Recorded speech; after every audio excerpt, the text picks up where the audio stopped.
Welcome to the Salmon Runs YouTube. Enjoy the video.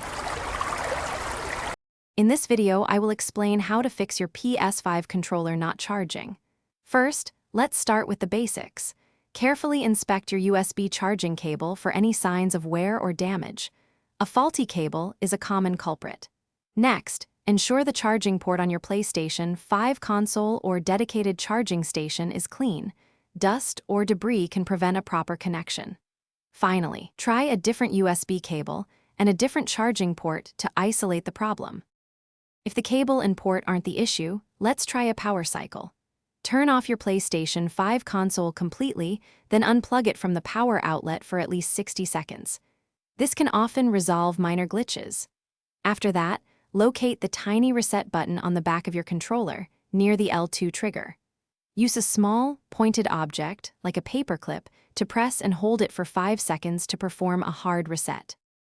Sometimes, software is the problem.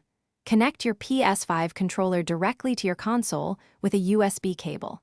Go to your PlayStation 5 system settings and check for any available system software updates. Keeping your console's software current is crucial for optimal performance. Additionally, ensure your controller's firmware is up to date.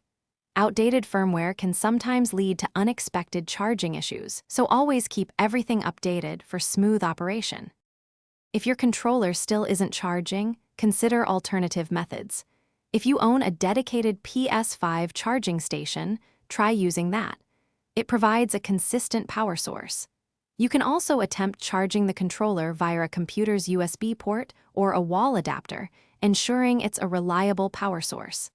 If none of these solutions work, it might be time to contact PlayStation support for professional guidance or explore options for a replacement controller.